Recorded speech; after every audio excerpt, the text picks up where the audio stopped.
In the year 2020, a conference occurred amongst a group of people regarding the appearance of another dimension called Meadow, to which the issue of gender equality is no more.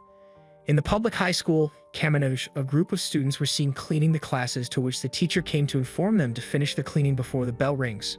Meanwhile, one of the students who was in his third year, Yuuki Wakura, complained about how they were being bossed around. Meanwhile, others saw the girls who had more freedom than them, to which they discussed how their lives as men had been hard from the get-go. However, a scene caught their interest in which they saw a boy holding a girl's hand. One of his friends then told him about what happened, which was that the boy apparently asked for the courtesy of dating her after saying it was thanks to her he won the competition, to which Yuuki Wakura felt that athletic people are really popular. There was a world of difference between the way things were on the female side compared to the male side. Even in the transport, the females are more comfortable with the transport, while the males are jam-packed altogether. He was later seen with his friends as they headed home, to which he talked about how he was worried regarding becoming a working adult. However, he noticed his friend's shirt losing a button, to which he instantly bring out his sewing equipment and help in fixing the button, to which his friend was shocked regarding his skills. He then talked about how his sister had drilled that into him, always telling him that he have to polish his hand skills, since men can't get abilities. However, something happened to his sister during a made-up disaster. Soon after, it was only him on his way home, pondering about the fact that he has to pass through the same cycle as others, wondering if there's anything out there he can do that would be of importance. A short moment later, he suddenly realized that he cannot see anything around him, to which his surroundings changed and found himself in another dimension, a made of disaster. Several decades ago, mysterious entrances suddenly appeared all over Japan, and beyond those entrances was another dimension with around the same area as the Tokyo Metropolitan, which is called the Demonic Metropolitan Mado. In Mado, there is the threat of the Yomatsuki and a resource called Peach that grants special abilities when eaten. However, Peach only gives the women abilities, not men, to which the former power difference crumbled. Also, to place the gates to Meadow under government surveillance, a new organization was created named the Anti-Demon Corps. It's a unit specialized in battle, and it is composed entirely of women who had received power from the Peaches.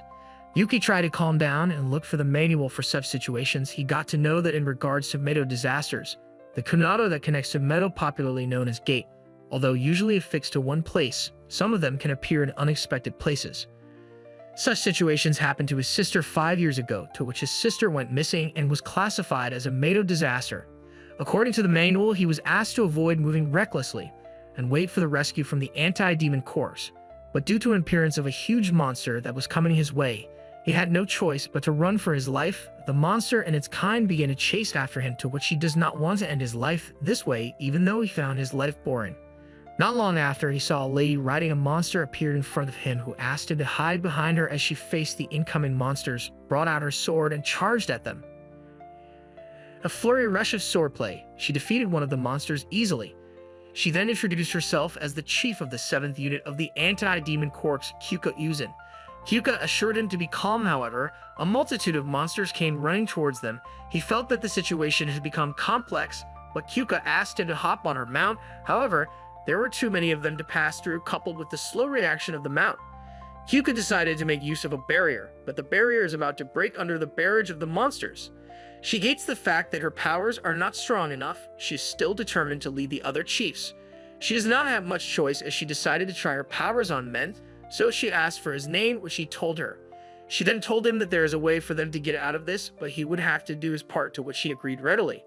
She then told him that he would be made her slave. Yuuki was shocked when he heard what she said. Kyouka explained that she can draw out the power of the living beings she enslaved, so she believes that if Yuuki is strengthened, then they will be able to fight their way out of the situation. She did not give him any chance as she stretched her fingers to him, asking to submit. Surprisingly enough, Yuuka licked her fingers, and there was a huge transformation, to which he changed into another being with the chains of eternity on his neck like a slave. Kyouka was shocked that Yuuki had become more stronger than she had imagined. She commanded him as her mount, to which they used brute force to charge out of the encampment, killing a lot of monsters on their way. She even realized that his response is quite wonderful. However, on their way out of the escapade, they saw a humongous monster. Kyouka ordered the transformed Yuuki to charge into it with all its power, and they were able to blast through, but Yuki's chains broke, and he was free from the enslavement. They fell to the ground. Meanwhile, he did not understand what he had just gone through. However, Kyouka asked her to keep working as her slave, to which she gave him a kiss as a reward for the mission he just did it, and that is the compensation to her ability. She had to reward her slave that fits for their work. However, it seems that the compensation was not enough, even though Yuki said it's enough. Kyouka's body moves on its own and they had a more intimate kiss. Yuuki would never have imagined that he would have his first kiss in a Meadow disaster. Kyouka told him her objective, which is to become the leader of the anti-demon corps since the current leader is too lax. And with the collaboration with Yuuki, she can aim for the leader position, to which she asked him to work for her. Yuuki told her that he wanted to become a hero here then, which she agreed to. He knew that if he got a regular job in the other world, all that would wait for him are stiff and uneventful days, but if he could stay here, he would be able to deal with the Shuki and even take revenge for her sister plus rewards from Kyouka, so he decided to join then. At the dorm of the anti-demon corps, they got there. Yuuki found it to be more normal than he expected. Kyouka asked him to go in. He met with other members of the corps in the unit who lived there, namely Himare Zuma Shushu Saruda ni Okawamura, and to his surprise, he realized that he is not joining the corps but more of an errand boy after working with Kyouka. He was not even given a choice to inform family and friends about it, as Kyouka said that she would do that. Ni offered to support while he got familiar with the way things work. Meanwhile, Himare had the superior complexity over Yuuki being a man. Yuuki was stunned by the fact that his aim to become a hero had gone up in smoke and eventually turned out to be a caretaker and slave. Two young men were talking about Yuuki. They were curious about whether or not Yuuki would be working in Meadow for real as their carers. However, the other young man overheard that Yuuki was thrown in Meadow, and then he was scouted. During their journey, they were stopped by Kyouka, who inquired about the directions to the principal's office. They could not contain their shock when they saw her, and as a result, they did not hesitate to give her a description of the location. After that, they inquired about her identity, and she responded by stating that she is Yuuki's master. Despite the fact that they were astonished, they couldn't hide the fact that they were a little bit envious of Yuuki too. Yuuki was attempting to dodge some monsters that were approaching the location where he was. However, because of the barrier that protected him, Ni recognized him at that very moment. She inquired about what was wrong with him, and Yuuki responded by explaining it to her. And Ni took the time to tell him about Meidou's Southern Demon Gate, which is a place where a variety of creatures do make appearances. She took the time to explain everything there is to know about Meidou, and he was thankful to her since she was able to make him comprehend every aspect of Meidou. During the time that they were conversing, Himari made her appearance and inquired about the topic that they were discussing. However, she did not provide them with an audience. Instead, she requested that Yuuki hastily go and make preparations for lunch as well as for Chi's lunch because she would be returning home in a little while. When Yuuki was thinking about taking on the role of caretaker, he asked Himari if he would also be responsible for the meals. She responded by saying that he would be, which was something that would actually be to his advantage. In the meantime, Himari was becoming increasingly agitated due to the fact that Yuuki would be in the same location as them and would also be eating the same food as them. She regarded him as belonging to a lower social class. Himari interpreted that as Kyouka demonstrating compassion towards him. Yuuki eventually completed preparing food for them, which Shushu in reality found to be very enjoyable. In addition, Ni found it enjoyable to the point where she requested that Yuuki instruct him in the art of cooking as well. It appeared as though Yuuki's true labor consisted of nothing more than performing chores. Yet Kyouka made it clear to him that he had no choice but to commit himself to the responsibilities of housework. Yuuki began to comprehend certain aspects of the situation. In reality, Yuuki was not pleased with what Kyouka had to say, yet he was unable to alter what she had said, despite the fact that he was aware that the dormitory was exclusively occupied by females and that he could not fathom a male becoming their carer. Nevertheless, Ni was aware of the fact that Yuuki is skilled in his work, which meant that she would also want his assistance. Being aware of the fact that he is really helpful, she made a commitment to ensure that everyone else was aware of this reality. In the end, Kyouka was not prepared to put up with any crap that Yuuki would throw at her since she intended to chastise him if he behaved inappropriately. Instantaneously, they were informed that a gate had materialized around 5 kilometers to the north, and that they would be required to depart immediately. But in order to do so, they would require 3 cars. It was at this point that Yuuki had the idea to make use of, as he would be accomplishing his mission and being the hero that he has always envisioned himself to be. In order for him to be believed by the entire unit, he would need to demonstrate his actions at that particular time. After that, he would be eligible for awards. While Himari and Ni were riding in a vehicle together, Ni was on her own and riding a bicycle. It was Kyouka who requested that Yuuki put on the helmet clothing so that they may depart. Before Himari and Shushu could leave, they saw him with Kyouka riding him. However, Shushu believed him to be incredible, but Himari, who had previously detested him, regarded him as a monstrosity. Others were concerned about the possible locations of the adversaries, but Kyouka made it clear to them that their role was to keep an eye on the adversaries. They began their journey, and after some time had passed, they came to a stop at a particular location. There, they witnessed a black hole, which Kyouka described as a gate that materializes out of nowhere and serves as a connection between their world and Mado. On the other hand, there are instances in which citizens might pass through, and there are also instances in which Shuki might pass through, but it was said that it would leave after a few hours, and their task was to protect the gate until that time approached. When Yuki was alone himself, he pondered the question of why the Peaches exclusively bestowed their blessings upon women. Since that time, not a single enigma has been resolved. However, Kyouka informed him that the manner in which those Peaches lived was a mystery in and of itself. At the same time, they were aware that the Peaches are toxic to people. Due to the fact that Himari and Shushu have come, Kyouka decides to leave those Peaches in their possession while she and Yuki stand guard at the gate. Not long after that, other monsters appeared and Yuki began fighting them alongside Kyouka. The battle was going well with Yuki, just as Kyouka had anticipated it would be. They did not permit the monsters to enter their planet in any way they could. When the struggle reached a certain point, Shushu also joined in on the action. However, it was just at that moment that Yuji had been waiting for him to appear and receive the recompense that he deserved. Unfortunately for him, once he had destroyed a couple of them, despite the fact that all of those monsters had been eliminated, he was only rewarded with a sweep. This came as a complete and utter surprise to him. After that conflict, that was the only thing he could get back, and he couldn't believe his eyes when he saw it. While all of this was going on, he was quite exhausted and expecting to get anything of value. Himari, who noticed that he was exhausted, inquired of him as to whether or not the minor altercation was the cause of his exhaustion. Yuki, who was attempting to conceal the fact that he is powerful, quickly lied that he is alright and that there was nothing wrong with him. Himari instructed him to clean up all the rubbish and dispose of it as well. However, Yuki quickly lied that he was fine and that there was nothing wrong with him. Having been shocked, he became weaker as a result. When he was instructed to start cleaning as soon as possible, he had no choice but to do so. Kyouka was complaining to Himari about his slow movement during the fight, which he overheard while he was sweeping the floor. Kyouka was referring to the fact that she wished to switch her weapon, which she was supposed to have done much more quickly than that. As a result, Kyouka decided to put her into practice as soon as possible. Yuki was able to gain a better understanding of the situation as a result of that circumstance. Previously, he had always believed that other people were playing around while he was cleaning, but after observing how Himari was treated, he realized that it was not as if they intended for him to be responsible for all of the tasks in the first place. Yuki recalled the 7th unit that Ni had told him back then, and this realization led into the realization that there is actually a limit to the methods in which he may fight, because even with a barrier, the dormitory could be in danger. After some time had passed, Kyouka informed them that in order to defeat all of their adversaries, they would need to establish a partnership. She then requested 2 of them to fight attackers in each region while she and Yuki would take care of the remaining 2 enemies. As a result, they would have to divide into 4 groups. Himari was taken aback by that proposal, especially after seeing how Kyouka had taken Yuki. Yuki presented some of his abilities to Himari as they were engaged in combat, and Himari was taken aback by the revelation that he had made. Everyone was taken aback by how powerful he actually was based on their preconceived notions about him. After then, they became aware of the reason why he was used as Kyouka's slave. This second time around, after they had finished battling, Kyouka praised Yuki for her hard work, which was a little bit more appreciated than it had been the first time around. Nevertheless, he was still given 1 sweet once more.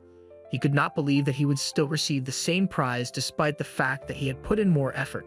Even though he was unable to do anything about it, he pretended as if he was content with the situation. In a manner that was unexpected, Kyouka thanked him in a different way by allowing him to have her all to himself. After spending some time with Kyouka and having a good time, he inquired as to whether or not Kyouka would be comfortable with going to such great lengths for him.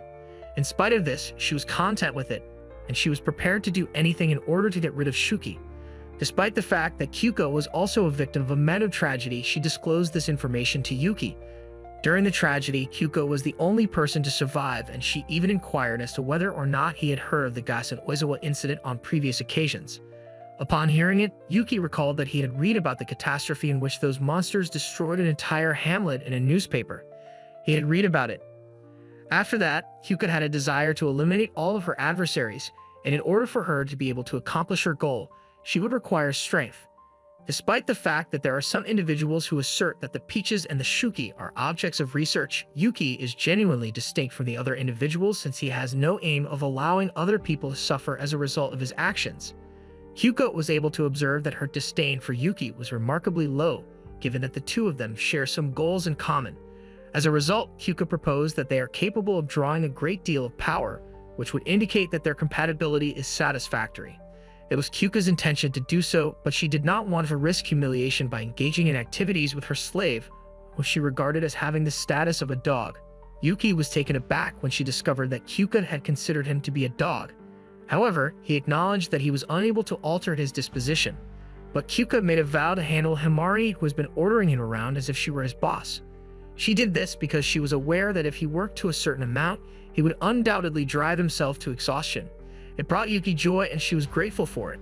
Kyouka then parted ways. Yuuki was aware of the fact that Kyouka was in need of him, but she was unsure of how to proceed with her slave.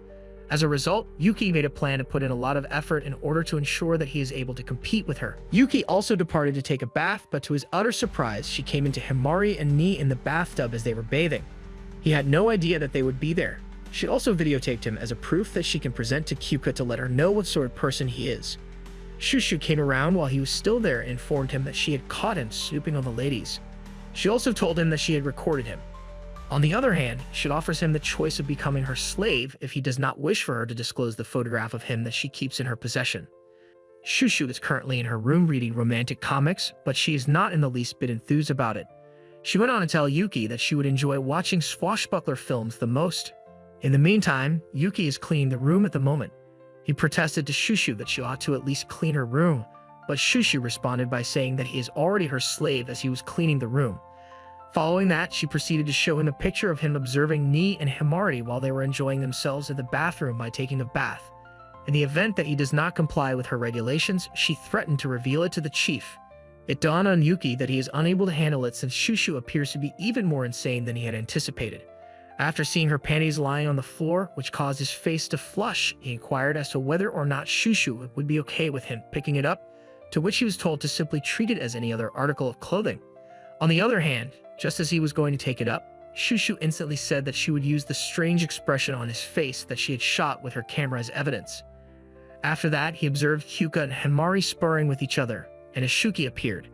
Kyouka then used her punch combo to remove the Shuki. Himari, who witnessed the achievement, thought that Kyouka was incredible. Upon seeing this, Yuuki felt that he could not allow the chief to have any unusual misunderstandings. It was Ni who came to tell Yuuki that she, Himari, and Kyouka are going to leave the dorm to attend a meeting, and that he and Shushu will be responsible for taking care of the hostel. It was a blow to Yuki's mood when he learned that he and Shushu would be spending time alone, but he has no other option. In the meantime, Shushu later called him to give her a massage on the shoulders, which she appreciated very much. However, Yuuki wants to be popular by normal methods, not through the servant relationship. He wanted to share his opinion, but he chose to keep it to himself for the time being. Shushu learned that he is skilled in massaging since he does it frequently for his sister. This led to Shushu talking a little bit about her family life. She has two sisters, with her being the youngest, but they do not have a father.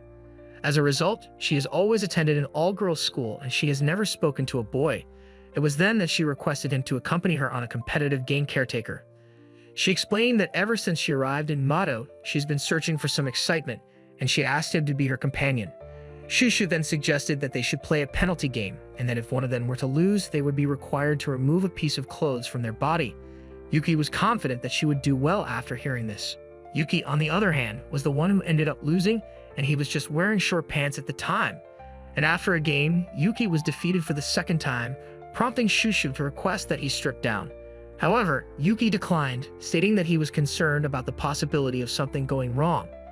Shushu, however, made the decision to demonstrate her abilities, and she transformed into a giant in an instant, vowing that she would never lose to a man.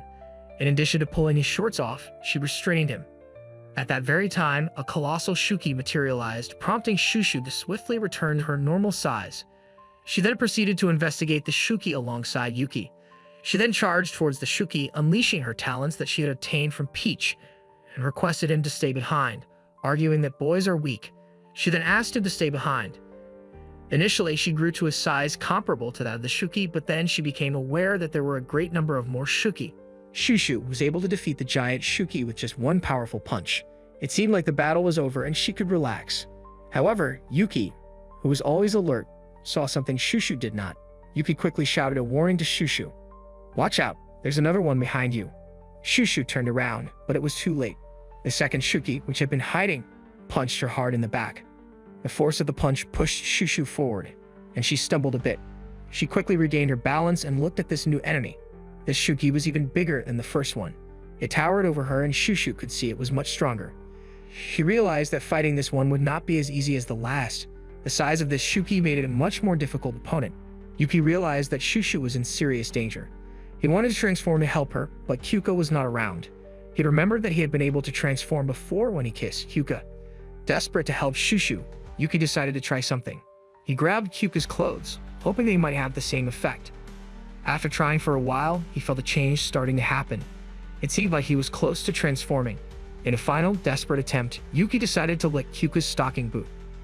As soon as he did, an explosion occurred, and Yuki felt his body transform. Meanwhile, Shushu was in a bad state. She had been fighting bravely, but she was already injured. Her powers were starting to fade away, and she knew that she would shrink back to her normal size soon. This would make her even more vulnerable. Yuki suddenly charged forward with his incomplete transformation. He knew he had to make the most of this chance to help Shushu. Understanding his plan, Shushu quickly restrained the giant Shuki's hand. This gave Yuki the perfect opportunity to act.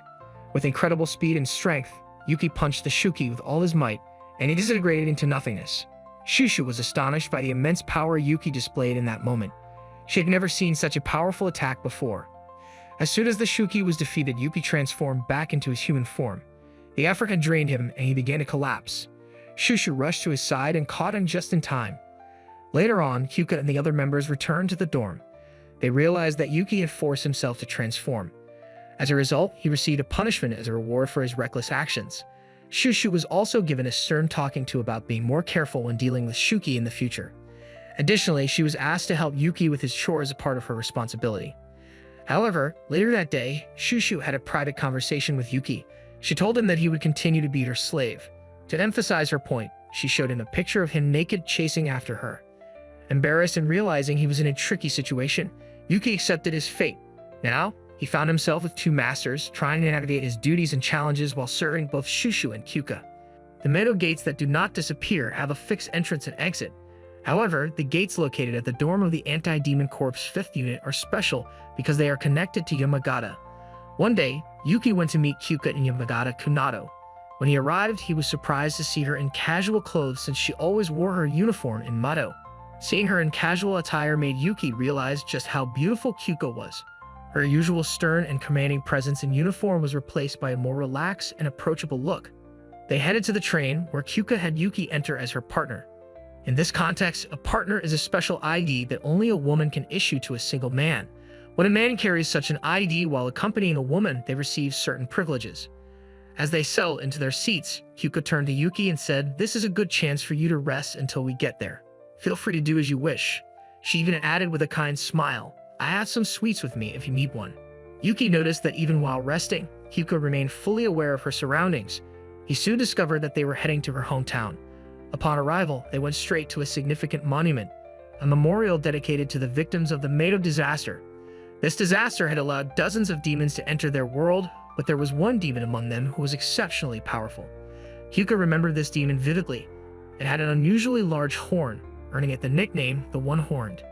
Kyouka continued to explain what happened after the Meidō disaster. The Shuki that came through the Meidō gates caused a lot of damage and chaos. Thankfully, the Anti-Demon Corps acted fast and fought the invaders. It destroyed most of the Shuki and stopped the threat.